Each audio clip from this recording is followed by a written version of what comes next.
Okay, in this video I will illustrate the notion of the concept and God in the view of Hegel. Hopefully this is clear. This is the concept which is another word for God, the philosophical language for God. I mean, the concept is three in one. There is the universal, which is what people ordinarily call God, but it is the real God, which is truth, universal truth. I take here an example. If I say 2 plus 2 equals 4, that's a universal truth. It's true for every thinking consciousness anywhere in the universe. If there are extraterrestrial entities, a mixture of biological, mechanical creatures, interdimensional creatures, whatever, this truth is also true for them. Then there is the particularity, namely the determinations which particularize, limit, determine, characterize the universal. Here, my particular determinations, I have many, but here are some. I am a white male, I am 30 years old, I am a French citizen, I am a YouTuber, and I lean towards paganism as a particular individual. As a universal, I am a Christian. I can assure you of that. Here is my anthropological determination.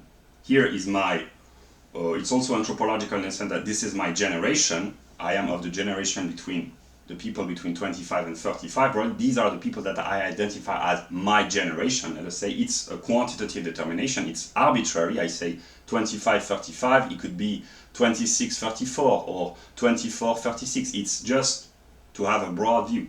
Then this is my this is a determination of objective spirits, namely it's my nationality from the point of view of citizenship. This is the state in which I live, pay taxes, reside, etc., etc. But I do not identify as a Frenchman. I identify as a German because I identify as a German. Here's my occupation, my job, so to speak. I am a YouTuber as of now. Yeah, my religious inclinations, etc., etc. And here is the singular, namely this individual that you see. This is my name, and I have a personal history, a personal psychology, a personal experience. This is just me. So, yeah. And I will take this again later, but what I want to say is that every human being is made in the image of the concept. That's why in the Christian religion they say that man is made in the image of God, because every human being, every thinking human being, is a universal with particularities and a singularity. And here is the broad plan of the encyclopedia. The particularities of human beings can be found in the realm of anthropology, psychology, law, morality, Wirklichkeit. Namely, for instance, every human being belongs to a certain ethnic or racial group. You cannot have no race. I will illustrate this later. So every human being is a human being, that's the universal, with particular determinations, which are anthropological determinations. Every human being belongs to a certain state. Even people who are without a state, because of failed states or collapsed state, they are still determined as having no nationality. So it's the not national is in relation to the national. So even those who have no nation in a sense of objective spirit, they still have a nation. Then Wirklichkeit, every human being, thinking human, is an economic agent. Even beggars, those who do not work as such, they are still considered as economic agents. Their job consists in begging money. All human beings have a sociological place. no matter how high or low you are in the social hierarchy, you belong, if you are alive, you belong to a certain social class. You can be, that's your job, your occupation. If you are unemployed, that's a sociological determination. If you are retired, that's a sociological determination. If you are a student, etc., etc. Every human being has a political opinion, political views. Even if you say, I'm not interested in politics, politics is a waste of time, that's a political opinion. But so every human is politically determined. Technology, well, that's more complicated, but the life of every individual is determined by the technological structure, which is a byproduct of economics. Even those who live in primitive conditions in the Amazonian forest, their technology is the absence of technology. So it's the absence is the presence. That's a very Hegelian idea. Then geopolitics, every human being is determined by the interrelation between the various states, and his personal, all these determinations are reflected and contained in this determination, geopolitical, and and then history, every thinking human is a product of world history, and world history is the product of in an atheist perspective, it's the product of nature, which develops subjective truth, which is human, etc., etc. So this determination, history, contains all the previous determinations, and every thinking human has certain views and tastes and interests in art, religion, and philosophy. And even atheists, that's a very Hegelian idea. Atheism is only in relation to religion. An atheist is someone who believes that there is no God or that he has no religious view. Those philosophy, that's the same thing. People who say philosophy is useless, that's a philosophical view. So whatever you say, you are determined within the structure of the encyclopedia. So now I will go back to my illustration. Here, logical categories. This is the universal. This is the mind of God in its purity. And the realm of language, and through language we express representation, images, and pictures. This is the realm of the particular and the singular. So here it's clear, it's true, it's pure. Here it's muddled, it's vague, it's undetermined, it's confused, it's chaotic, And the purpose of philosophy, at least for Hegel, is to extract the rational kernel, the logical truths, out of this muddy water, so to speak.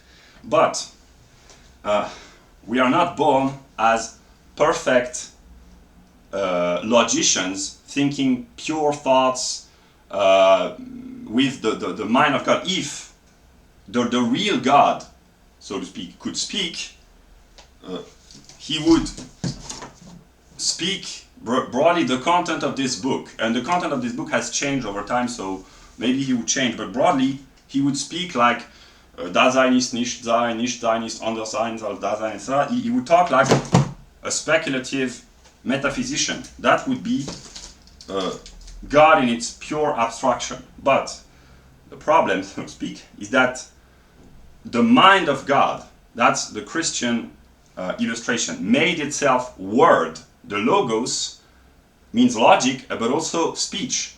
And something, if I had to talk like Zizek, I would say something terribly wrong happened, namely the creation of language, because language is not perfect, at least in the sense of it's flawed, it lacks structure, it seems contingent, it's weird.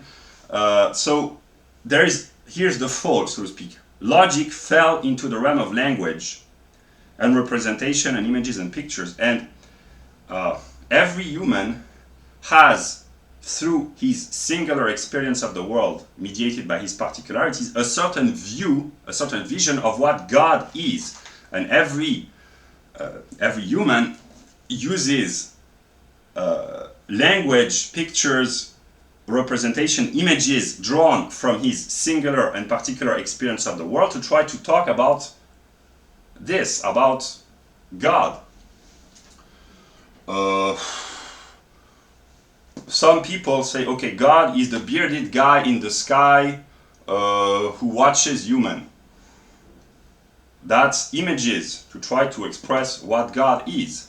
In the 18th century, in Europe, people said that God is the architect. That's the theistic or deist view, the architect or the one responsible for the laws of physics. Already you are elevating yourself into the realm of logic, although it's a logic of abstraction, der Verstand, as Hegel would say. Namely, for the theist and the deist, the universal is a set of physical laws. That's the God of Newton. So here you have Newtonian physics. That's the view of 18th century. And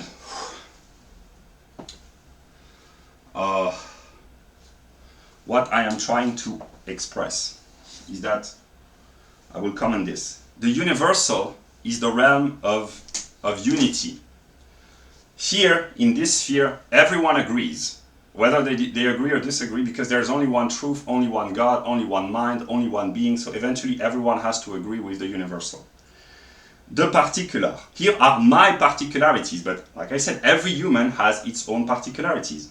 It is the realm of unity, but also opposition, and I will illustrate. I will make a brief remark. In classical logic, that's Kantian logic, you can draw a determination from the realm of the particular and elevate this determination to the realm of the universal. For instance, white, let us just white. I am white. But white, in anthropological language, means European Caucasoid. But European Caucasoid is my particularity, but it can also be elevated into the realm of universality. And if you say, you forget God, you say, the universal is European Caucasoid. Then the particularizations of this universal are the various European sub-races. Nordic, Alpine, Mediterranean, Dinaric, etc., etc. So the universal particularizes itself in the various subspecies, and it is true of mankind in general. If you take the question of race, and even those who deny the existence of race say there's only one race, the human race. So that would be the universal, and each particular race would be precisely a particularization of the universal. You would have Mongoloids, Negroids, European Caucasoid, non-European Caucasoid, Australoid, etc., etc. And the universal doesn't cease to be what it is in its particularization. That's why all humans are human. They share, if we say the universal is race, every human is a human being. Every particular white is a white. Whether you're Alpine, Nordic, a mixture of both, whatever, you are white.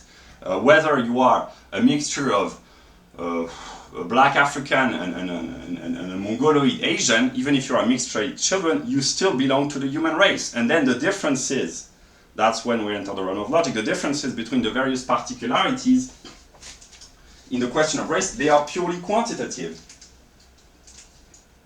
It's a difference of quantity and measure, a certain number of genes, etc., etc. And I will illustrate. I'm sorry if it's not very visible, but about the notion of opposition and unity. That's very important because hopefully you get the picture. I can take this off and I will illustrate.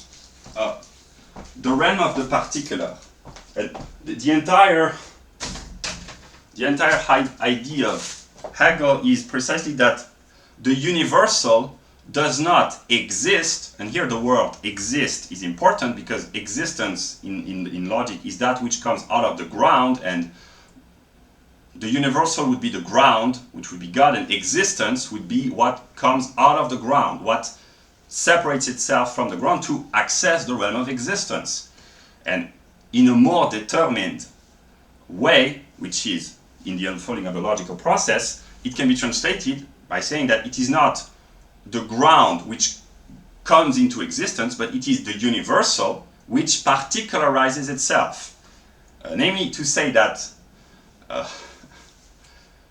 the universal, that's basically Hegel's philosophy simplified, the universal would not exist without the particular.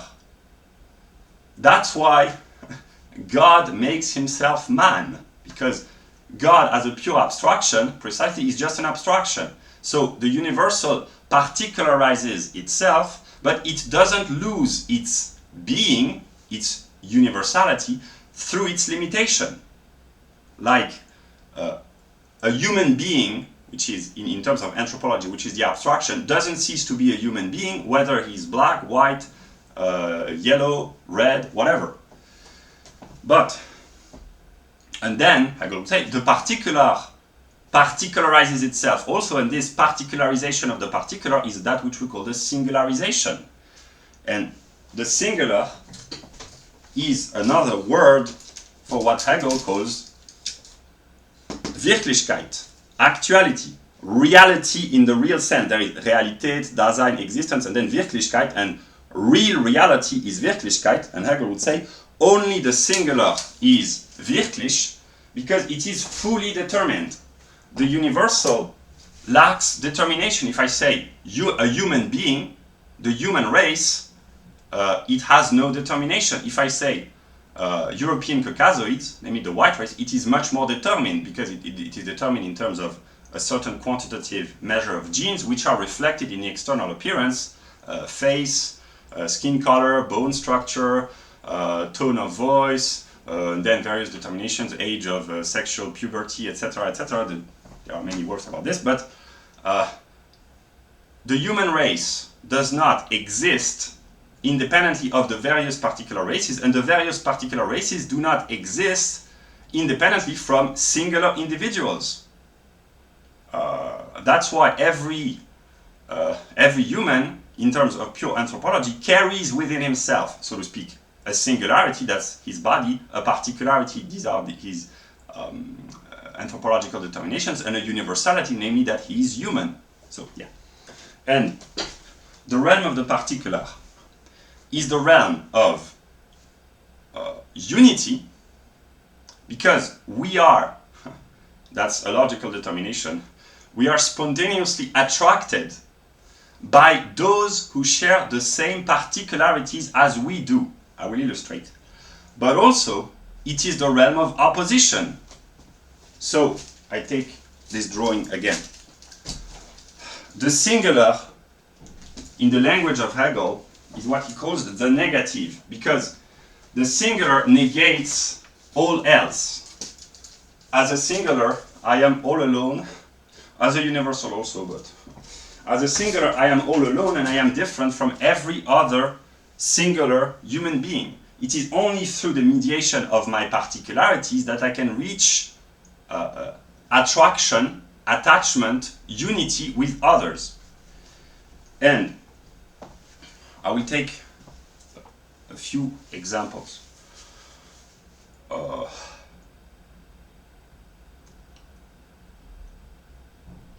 Usually, that's not always true, but usually, if we remain in the realm of subjective spirit, namely anthropology, people are attracted unconsciously towards people who look like them. In the language of sociobiology, it's called kinship selection. So, broadly, it's not always true, there are many exceptions, but broadly, people of the same color, which in language is the same anthropological determinations, tend to go together. They feel better when they are together. That's what, in the modern world, the right-wing authors say. Usually, people of the same generation hang on together. People who share the same decade, 25, 35, or when you are younger that's different, but between 15 and 18, or 15 and 21, or people who are in their 50s, usually they hang on together. They feel closer to the people of the same generation because they share the same historical references, political elections, historical movements, historical events, the same cultural determinations and the same cultural references. They have listened to the same kind of music, watched the same movies. When there are economic crises, they have been struggling together in the same economic hardships, etc. So usually people share a closer bond, a closer connection to those who share the same generation.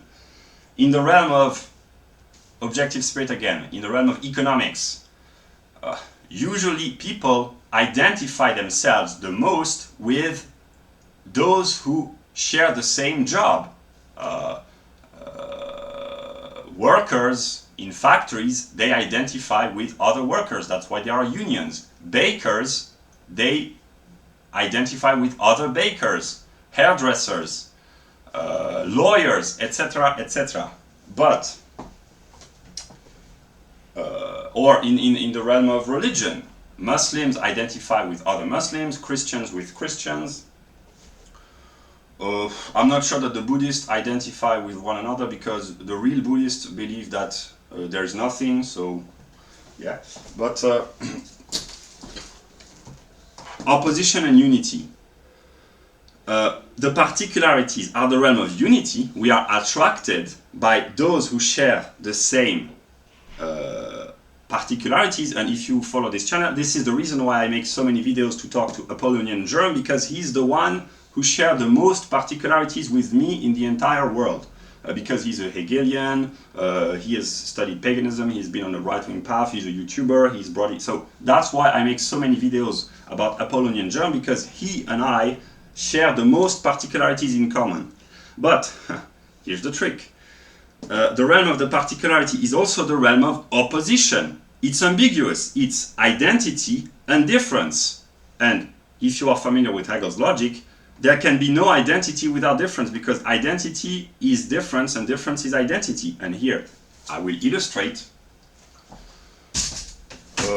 There are conflicts between the generations in our day and age, between the Gen Z or the Gen X or whatever and the boomers. The people of between 20 and 35, they accuse the boomers of having ruined the West. I simplify.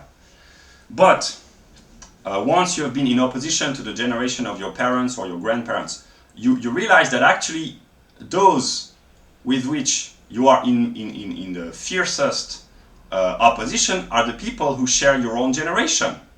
The people who live in the same day and age like you. The protests in America between right-wingers and Black Lives Matter activists, they are not protests between people who are 15 years old and people who are 55.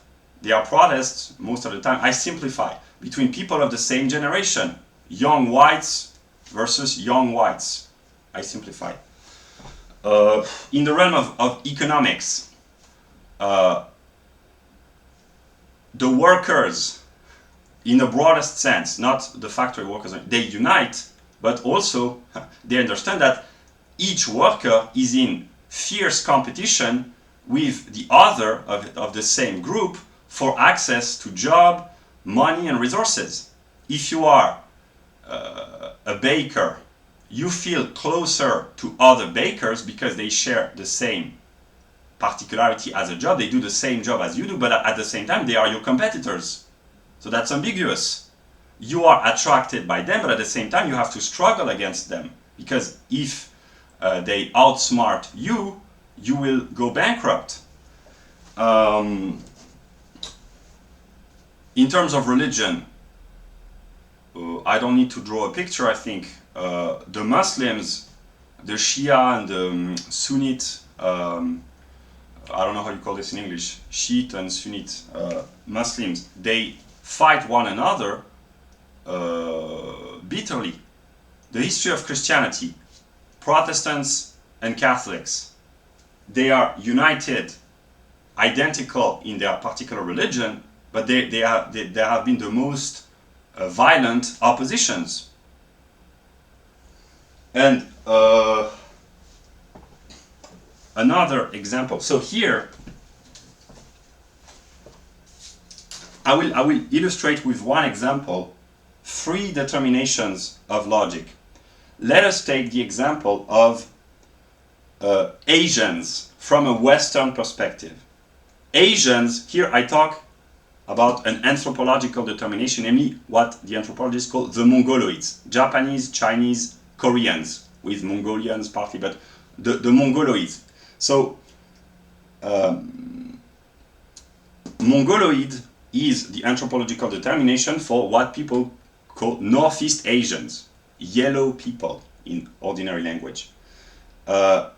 Asian can also be, so this is subjective spirit, this is objective spirit.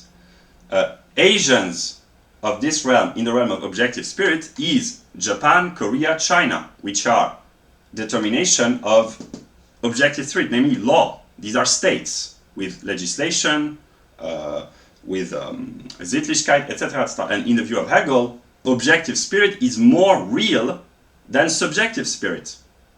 That's why race, from a Hegelian perspective, is false in this sense. But what is false is also true because error is a part of the process, but that, whatever. So, from the perspective of the ordinary, or let us assume a stupid white Westerner,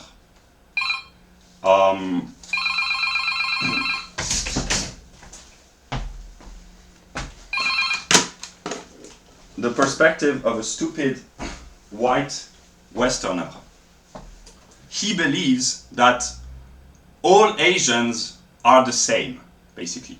Whether or not he thinks in terms of race or in terms of determinations of citizenship, let us caricature. A stupid average Westerner believes the Chinese, the Japanese, the Koreans, they are all the same, they are Asians. So the particularity is the realm of unity. He identifies with a Westerner and he opposes to what he calls Asians. But it's very well known that if you say that the Chinese and the Japanese, they are the same, not only that's racist, but that's very stupid. Because let us now imagine the other perspective. You take the average stupid Chinese person. There are probably stupid person in China as well. If you ask him to talk about the West, he may think, well, the West, they are all Westerners. Maybe we'll say they are whites, which is not always true. And he would say, if you ask him, what is the difference between France and Germany? Maybe if he's averagely dumb, he will say, the French and the German, they are the same. Decadent, arrogant Westerners. But if you say to a Frenchman that the French and the German are identical, he will disagree. Because from his perspective, the French and the German have spent the past 1,500 years slaughtering one another. And if you know a little bit about Asian history, if you say the Japanese and the Chinese, they are the same from a Western stupid perspective, the Chinese or the Japanese, he will say, no, because the Japanese, they have tried to invade us and conquer us and slaughter us for many centuries.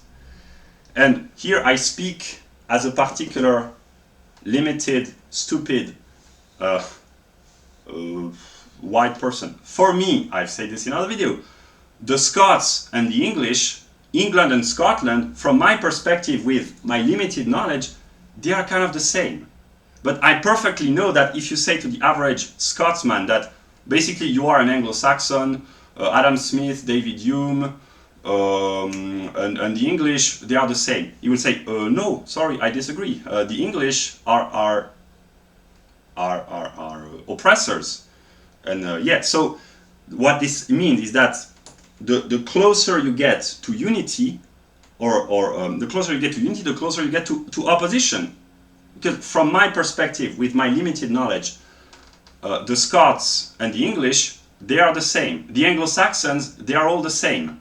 But for the average Anglo-Saxon, he will disagree strongly.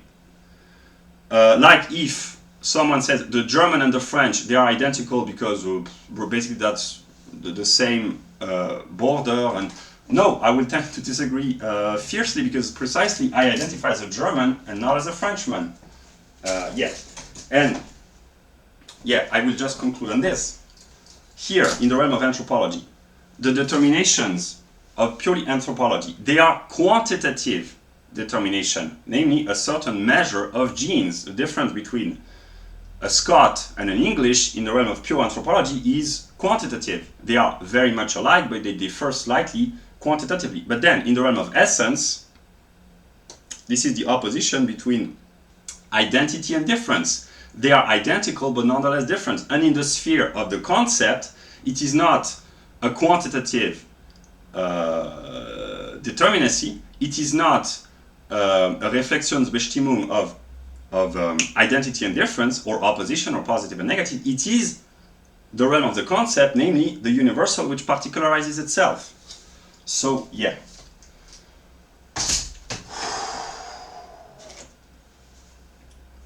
That's what I could share, and I will just conclude. When I had my God experience in August 2018, I knew myself to be God. I had not this view yet because I hadn't studied Hegel, but I thought that God was, I did not think in terms of 3 in 1, but I said, I am God. This individual, this individual, this individual, they are the same. And then I studied Hegel more thoroughly, and Hegel, most of the time, he says, oh, the singular is totally contingent, it's totally worthless. I simplify. But at the same time, Hegel says that the universal cannot exist without the mediation of the particular and the singular. So that makes me schizophrenic, because am I supposed to identify only with the universal and basically to negate, that's what I will have to do, to negate my particularities and singularity, but I could never have accessed the universal without my singularity and my particularity. Everything that I know about God, I have acquired this knowledge through the mediation of this individual that you see with his particularities. And I will just conclude. In August 2018, I identified as the whole of reality, the creator of reality in a way. But I asked myself the question, but I mean, it's only later that I asked myself this question. Who created reality? Is this just the universal? Or are these determinations relevant? Is this my reality as a singular individual? And yeah, these are the kind of questions that I keep thinking about, and I have kept thinking about over the past few weeks. And the more, I'll be honest, the more I interpret the world as being the manifestation of this individual that you see, the more I understand the world. Because I ask myself at first, is the fact that I am white, is this relevant to explain the modern world and even the history of the world? And is the fact that this singular, I am a masochist, is there some sort of a connection between the fact that Christianity is the religion of masochism? Is it because God, who is a Christian, is a masochist that I, as an individual, I am a masochist? Or is it because I, as an individual, am a masochist that God is Christian and is a masochist? What is the relation between the two? That's a mystery that I have been trying to solve, and the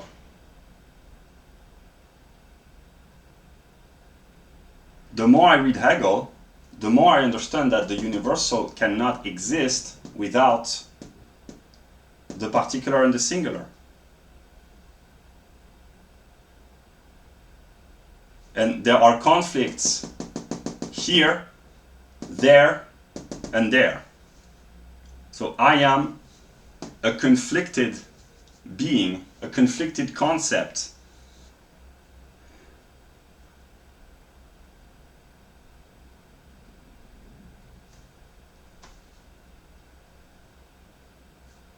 And I read Hegel every day to try to understand this and to try to communicate with others who are reflections of myself. But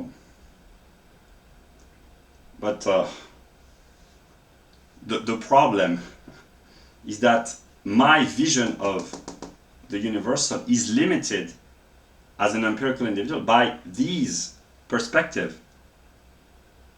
I can only access the knowledge of the universal through the mediation of my personal experience of the world, which is mediated by my particularities. So maybe the real God knows everything about everything, but the real God particularizes itself, and these realms, they do not know everything. So I'm in conflict with myself because I know that I have a higher, what I call my highest self, which would be the real God, which I believe knows everything. But as of now, my consciousness is limited. So I am blinding myself. I am moving into my own darkness, so to speak. I am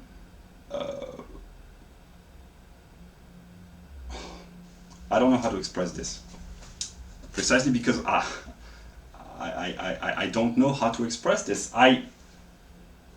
My understanding of the world is limited by the perspective of this individual with these particularities. But because unity of opposition, I know of non-whites because I know of whites, I know of other generations broadly because I know of my generation, I know about other countries, other religions, other occupations because I know of my own, but I do not, in this sphere, I do not possess absolute knowing.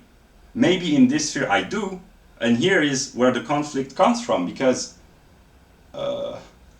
he knows everything, and he or they don't. And this is schizophrenia. And eventually insanity, in ordinary language, this is insanity and madness. In the language of Hegel, that's dialectics, rationality, whatever, but as of now, I am lost, but I understood a few days ago or last week that actually I'm more certain, almost 100, actually I am certain 100% that the three are united, and that the more I understand this, the more I understand this, the more I understand this, the more I understand this and this. So yeah.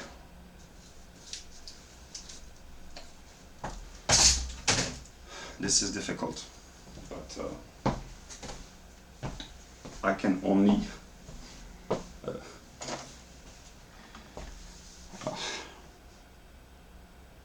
deal with the difficulty.